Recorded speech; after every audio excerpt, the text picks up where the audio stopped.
ఈ రోజు జరుగుతున్న పంజాబ్ వర్సెస్ ఎస్ఆర్హెచ్ మ్యాచ్ కొద్దిసేపట్లో ఉప్పల్లో స్టార్ట్ అవబోతుంది 3:30కి. సో ఈ మ్యాచ్ క్రూషియల్ కాదని అనుకుంటున్నారు చాలా మంది, ఎస్పెషల్లీ ఎస్ఆర్హెచ్ ఫ్యాన్స్ క్రూషియల్ కాదనుకుంటున్నారు.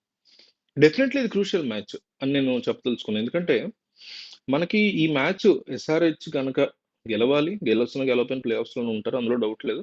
అయితే సెకండ్ పొజిషన్కి రావడం మనకు చాలా ఇంపార్టెంట్. మంచి రన్ రేట్ తో, అంటే కాన్ఫిడెన్స్ కోసం చెప్తున్నా, కాన్ఫిడెన్స్ బిల్డ్ చేస్తుంది మంచి రన్ గ్యాప్ తో పంజాబ్ మీద గెలవడం అనేది. అండ్ ఎటువంటి ఎక్స్పెరిమెంట్స్ లేకుండా ఖచ్చితంగా గెలవాల్సినటువంటి మ్యాచ్. అంటే ఒక రకంగా ఈ క్వాలిఫైయర్స్ కి ఇది ఒక ప్రాక్టీస్ మ్యాచ్ లాగా అనుకోవచ్చు. సో టాప్ టూలో ఉండడం ఎందుకు ఇంపార్టెంట్? టాప్ 1, 2 ఉన్నటువంటి వాళ్ళకి క్వాలిఫైయర్ జరుగుతుంది, క్వాలిఫైర్ 1 జరుగుతుంది. దాంట్లో గెలిచిన వాళ్ళు డైరెక్ట్ ఫైనల్కి వెళ్ళిపోతారు, ఓడిపోయిన వాళ్ళు క్వాలిఫైర్ 2 ఆడతారు, మనకు తెలిసిందే. 3-4లో ఉండడం అనేది రిస్క్ ఫ్యాక్టర్ తగ్గించుకోవడానికి ట్రై చేయాలి కదా. కాన్ఫిడెన్స్ ఉండొచ్చు, ఎస్ఆర్హెచ్ ఎప్పుడూ లేనటువంటి అద్భుతమైన ఫామ్ లో ఉంది, కప్పు కూడా కొట్టే అవకాశాలు ఎక్కువ నాకు అనిపిస్తున్నాయి పర్సనల్ గా, కాదంట్లా.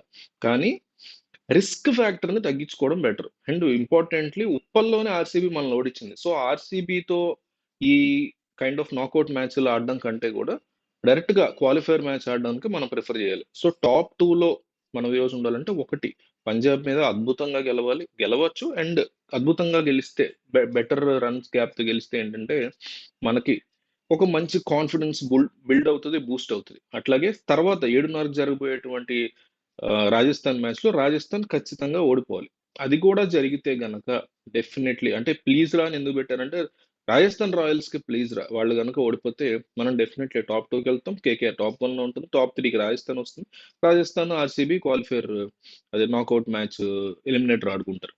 సో ఇది నేను ఇంట్రెస్ట్ చూపిస్తున్నటువంటి అంశం. ఇంకా రెయిన్ సంగతి అడుగుతున్నారు చాలా మంది. రెయిన్ ఈ రోజు ఉప్పల్లో పెద్దగా ఏమీ ఉండదు, చాలా మినిమల్ ఎఫెక్ట్ ఉంటుంది అంతే తప్ప మ్యాచ్ ఆగిపోయి అబాండన్డ్ అయిపోయేంత అయితే ఉండదు. డెఫినెట్లీ మ్యాచ్ జరుగుతుంది, ఫుల్ ఓవర్స్ జరుగుతుందని 90% నమ్ముతున్నా. ఒకవేళ తప్పితే రిజల్ట్ వచ్చే మ్యాచ్ ఈ రోజు, అందులో ఎటువంటి క్వశ్చన్ లేదు.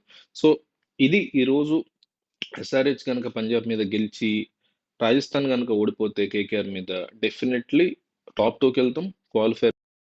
అందులో కేకేఆర్ కనుక కొట్టగలిగే నెక్స్ట్ లెవెల్కి వెళ్ళిపోతాం, అందులో ఎటువంటి డౌట్ లేదు.